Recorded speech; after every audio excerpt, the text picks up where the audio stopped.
مشيتي دابا للسبيطار بغيتي تدخل، شكون اللي كيتلقى لك في الباب؟ حارس امن. حارس الامن. حارس الامن الخاص، واش هذيك هي خدمته؟ ماشي هذه خدمته.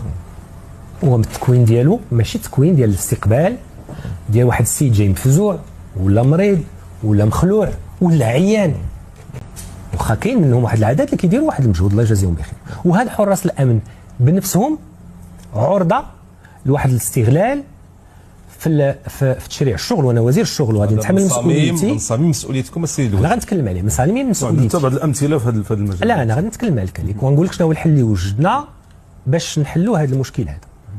فعلاش الا طرحتوا على راسكم السؤال علاش حارس الامن الخاص هو اللي كاين في الباب ديال السبيطار وكاين في الباب ديال البنكه وكاين في جميع الابواب الا لاحظتوا فين ما مشيتي؟ علاش ماشي شي حد اخر؟ لانه للاسف الشديد هذا حارس الامن الخاص مسكين هو الحيط القصير، هو اللي ما كيتخلص شيء، هو اليد العامله الارخص في المغرب. ماشي حيت العمل ديالو ما تيسواش الثمن، حيت ما كياخذش الاجره ديالو. سير لدول واحده اخرى وغتلقى ان حارس الامن تيتخلص واحد الصالير كبير جدا لان عنده واحد المهمه فيها حساسيه كبيره. ملي دخلنا هذا الوضع غير طبيعي. مزيان، دونك شنو الحلول ديال هذا الوضع؟ شنو الحل؟ شنو درنا باش هذاك حارس الامن نضمن له كرامته وصاليرو هذا باش ما يبقاش يبتز المرضى واسرهم. من جهه، ومن جهه ثانيه ما تعطاش اصلا هذيك المهمه، لان السبيطار اللي مثلا عنده 20 حارس امن ما غيقدرش يوظف 20 الا كان كيخلصهم ب 5000 و 6000 درهم في ما يخلصهم ب 1600 و 1200 ما كيعطيهمش السميك اللي هو اضعف الايمان.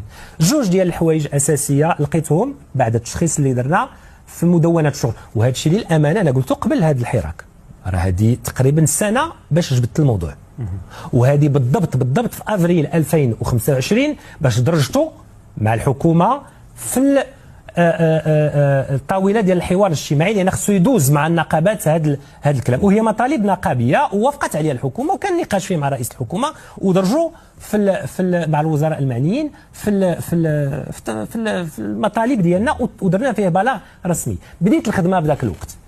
شنو لقيت انه في مدونات الشغل الطامه الكبرى ملي كيجي مفتش الشغل، فرضوا انت اسمح لنا سي عروس ماشي انت ولكن زعما مدير شركه عنده واحد العدد من الناس وما تيخلصهمش بالاجر، على الاقل بالاجر القانوني او الاجر الحد الادنى للاجور.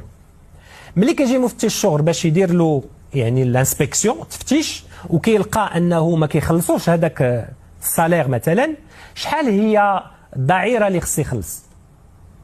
500 الا طلعت 500 درهم وعنده واحد الفورفي شحال ما كان عنده العدد بحال 10 بحال 100 بحال 1000 اللي كيخرق فيهم القانون يوميا، يلا عنده 20000 درهم كحد اقصى ديال هذيك الدائره. اذا هذا رب الشركه الا كان نيته ناقصه وكاين واحد العدد منهم نيتهم ناقصه فورفيتير اش كيدير؟ غيضرب حسابه كيقول انا ما غنضرب حسابي، هاد الناس غادي ناكل لهم 2000 درهم للواحد ولا 1500 درهم للواحد والعياذ بالله، وغادي نخلص فقط 20000 درهم واخا نكون انا رابح وانا رابح. الا جاوا المفتشين ديالكم لا دابا راه يعني دابا تنقول لك كنعطيك زعما ليكزومبل، كنعطيك المثال. اذا الاجراء هو مدونات الشغل، هذاك الدائره ديال 500 درهم كنرفعوها لاقصى يعني العقوبات وكتحال من بعد الى عقوبات اقصى اللي تقدر تكون في قانون يعني اخر. هذا الشيء هذا ثانيا هاد الحراس الامن خصهم يخدموا 12 ساعه، وهذا مشكل عندهم وانا وعدتهم ووعدت المجتمع قبل هذا الكلام هذا كاع اللي كاين.